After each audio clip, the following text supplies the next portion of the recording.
Jangan lupa subscribe.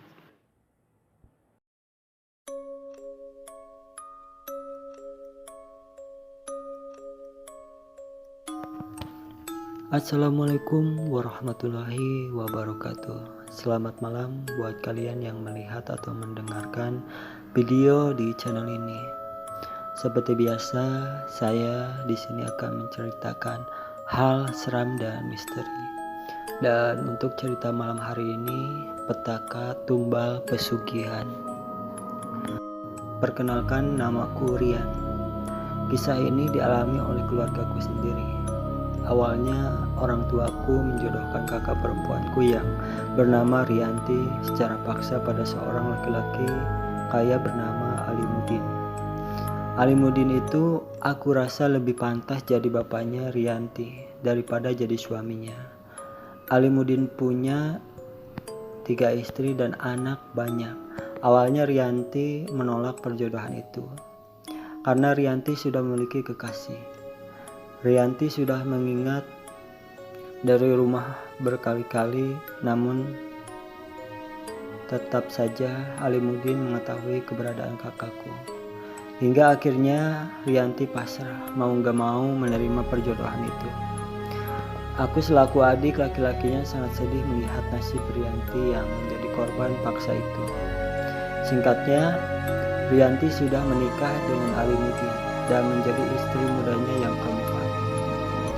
Kakakku dibawa oleh Alimuddin ke rumah besar miliknya yang sengaja telah disiapkan untuknya. Namun rumah itu sangatlah besar. Kalau hanya untuk ditinggali kakakku dan pembantunya saja, akhirnya kakakku memintaku untuk tinggal bersama. Kebetulan jarak rumah itu lumayan dekat dengan kampusku dan kata kakakku, Alimuddin juga punya anak gadis yang sama-sama satu kampus denganku. Dia anak dari istri pertamanya, namanya Santi. Semenjak itu aku tinggal di rumah kakakku. Santi jadi sering ke rumah ibu tiriku yang tak lain adalah kakakku itu. Dia gadis yang baik, solehah, dan rendah hati. Pada suatu malam, tepatnya malam Selasa, aku melihat si Embo bawa sesajen ke lantai 3. Semacam kelapa muda, kemenyan, rokok bunga-bungaan, dan sejenisnya. Setelah si Mbok kembali dari lantai 3, aku bertanya padanya, kenapa dia bawa sesajen ke atas. Si Mbok cuma menjawab, saya cuma disuruh sama Tuan. Dan saya juga tidak tahu. Namun pada tengah malamnya, aku mendengar suara-suara ramai dan menyeramkan di lantai 3. Aku pun sempat berjalan ke arah anak tangga dengan pandangan ke atas dan astaga, ternyata banyak makhluk-makhluk halus sedang bersenang-senang di sana. Aku mengetahui hanya dari bayangan-bayangan saja. Lalu terlihat sesosok makhluk tinggi besar dan bertanduk. Seketika itu aku juga lari ke kamar. Namun dalam senyap kamarku tetap saja aku tak bisa tidur. Karena suara-suara gaduh di lantai 3 itu. Pagi-paginya aku bertanya pada kakakku Rianti, apakah dia mendengar suara-suara aneh di lantai 3 tadi malam. Rianti hanya menggelengkan kepala dan bilang kalau aku berhalusinasi. Pernah aku disuruh pergi mengantar berkas-berkas perusahaan kakak iparku Alimuddin ke pabrik gula terbesarnya di malam hari. Dengan melewati berpuluh-puluh hektar kebun tebu, di perjalanan tepat di area kanan kiri kebun tebu yang gelap, motorku tiba-tiba mati. Mana tidak ada orang lewat satupun. Aku berusaha menghidupkan kembali motorku, namun tak hidup sama sekali, hingga aku memutuskan untuk mendorongnya. Rasa takut dan hawa aneh mulai menyergapku, namun aku berusaha untuk selalu positive thinking. Tapi ternyata usahaku sia-sia. Di waktu hening seperti itu, tiba-tiba sesuatu yang besar berlari-lari dari arah semak pohon tebu dan terlihat pas lewat di hadapanku. Sosok seperti seekor sapi putih namun tak berkepala. Karena kaget yang luar biasa, aku jatuh pingsan. Dan saat aku sadar, aku sudah berada di pabrik pada pagi harinya. Setelah itu, malamnya satu orang anak Alimuddin dan istrinya yang kedua meninggal dunia. Semenjak itu aku merasa curiga atas keanehan demi keanehan ini. Apalagi Santi sering bilang padaku bahwa kakaknya sudah kelima yang meninggal. Bahkan Santi pun pernah bilang dia sering mimpi diterkam makhluk halus yang menyeramkan jikalau di tengah tertidur. Pada suatu hari, Alimuddin membawa kakakku Rianti untuk mendampinginya dinas selama 3 bulan di luar kota. Tepat waktu itu Rianti tanggal hamil 4 bulan. Jujur aku dan Santi diam-diam berpacaran. Di kala saat seperti inilah Santi sering main di rumah kakakku yang kutinggali. Pada saat kami asik membicarakan dan berbagai tentang tugas-tugas kuliah, kami tiba-tiba Santi berkata agak serius padaku, "Rian, aku bahagia bila dekat denganmu. Akankah umurku panjang biar bisa terus bersamamu seperti saat ini?" Ujarnya. Aku menjawab, "Hus, kok ngomong gitu sih? Ya insya Allah kita akan selalu bersama." Dan Santi pun bilang bahwa setiap tahun jika bulan Suro, bapaknya Alimuddin sering menyembelih 3 ekor sapi putih. 1 ekor dibagikan kepada warga, 1 buat keluarga sendiri, dan satunya lagi dibuang ke sungai. Dan jika sapi putihnya kurang dari 3, pasti ada saja salah satu anggota keluarganya yang meninggal. Dari situ aku benar-benar yakin bahwa Alimuddin mengikat perjanjian kekayaan dengan setan. Tak lama kemudian aku mendapat kabar bahwa ada seseorang yang pintar akan hal-hal gaib. Dia tinggal di daerah Jawa. Mendengar ini, aku dan Santi mendatangi Bapak Kuncen itu untuk mempertanyakan dan meminta petunjuk agar tidak ada korban lagi dalam keluarga kami. Aku pun menceritakan semua kejadian aneh di rumah kakakku Rianti, yang setiap malam Selasa selalu ada suara-suara menakutkan. Bapak Kuncen menyarankan agar aku memasang ayat kursi di setiap pintu kamar, terutama kamar kakakku Rianti. Bapak Kuncen juga menyuruh Santi agar tidak lupa mengingat Allah. Aku diberikan sebuah cincin giok berwarna putih, bukannya musyrik, tapi hanya untuk berjaga-jaga saja bila aku ketakutan. Dan setelah itu terkuak sudah rahasia Alimuddin. Ternyata benar kecurigaanku dengan setan. Dia terikat perjanjian kekayaan dengan genderuwo dengan persyaratan tumbal 3 sapi putih tiap tahun. Dan jika tidak, salah seorang anak atau istrinya yang menjadi gantinya. Santi sangat kaget dan sedih mendengar ayahnya bersekutu dengan setan.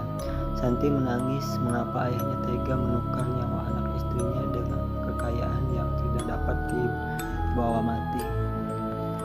Singkat cerita, aku kembali ke rumah kakakku dan menuruti saran Bapak Kuncen. Aku memasang stiker ayat kursi di setiap pintu kamar.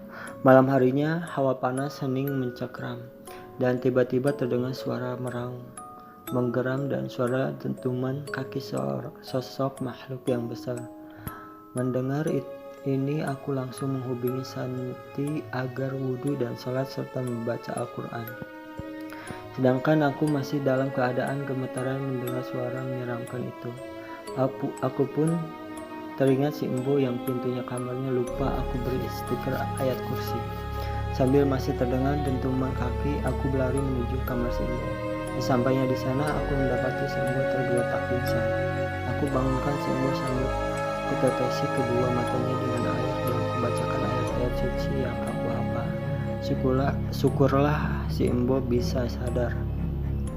Namun ketika ia membuka mata, si Embo langsung menjerit lagi. Mendadak ia melihat sesuatu di belakangku. Dan pas aku ditengok, nauzubillah, tampak sosok gorila berwajah serigala, bertanduk dan bertaring sebesar gading gajah. Matanya merah menyala menatapku penuh amarah. Jujur aku sangat takut melihat makhluk yang tak pernah kupercayai keberadaannya itu. Ternyata saat ini ada di hadapanku.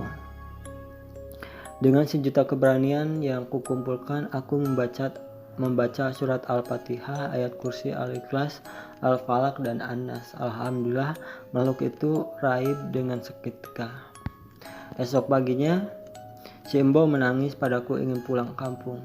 Ya, aku pun mengabulkannya. Aku bayar sisa gajinya. Si Embo mengaku trauma melihat genderuwo di rumah besar ini.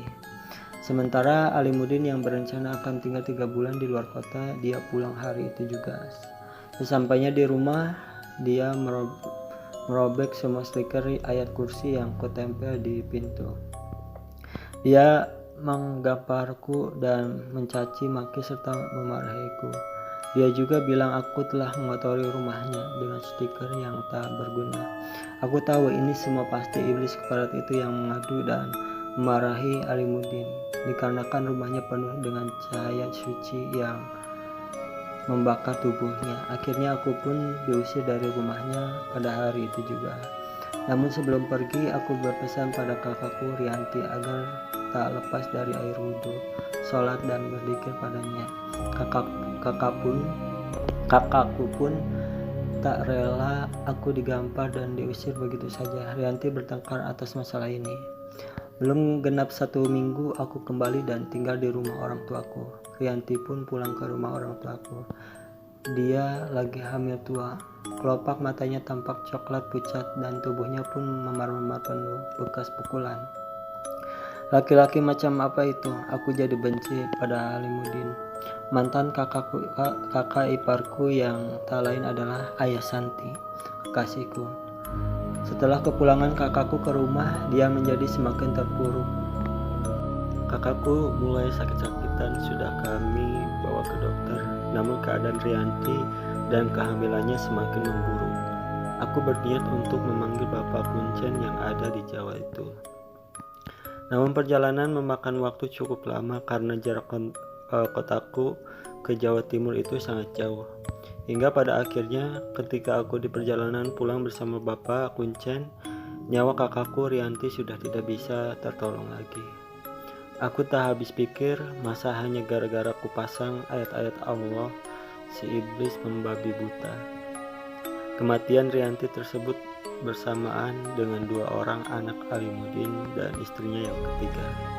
Bapak Kuncen pun tak bisa mencegahnya karena itu sudah risiko perjanjian dengan iblis. Bapak Kuncen hanya menyuruh semua keluarga Santi untuk selalu mendekatkan diri pada Allah. Alhamdulillah keluarga Santi mau menurutinya, dan semenjak anak dan istrinya Alimuddin beriman, kekayaan Alimuddin merosot drastis dan Alimuddin meninggal dunia dalam kecelakaan yang mengerikan. Semenjak Alimuddin meninggal, tidak ada lagi yang dikhawatirkan. Ibu Santi pun mengaku lebih baik hidup sederhana namun masih dalam keutuhan keluarga, daripada hidup mewah namun harus mempertaruhkan nyawa orang-orang yang dicintai.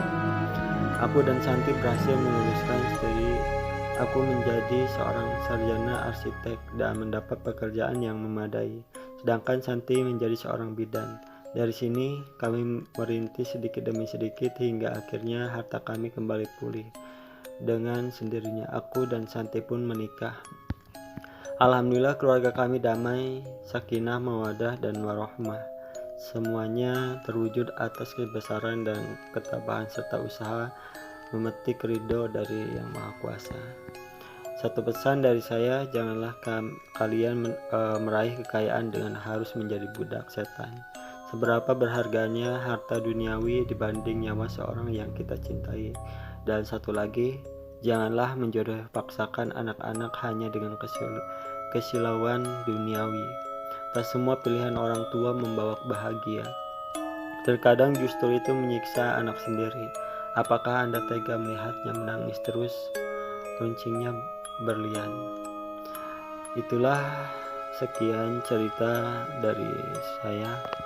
Semoga kalian yang melihat suka dengan cerita-cerita di channel ini. Tinggalkan like, comment, share, dan subscribe. Dan jangan lupa juga nyalain loncengnya biar gak ketinggalan jika ada video-video baru di channel ini. Terima kasih. Assalamualaikum warahmatullahi wabarakatuh.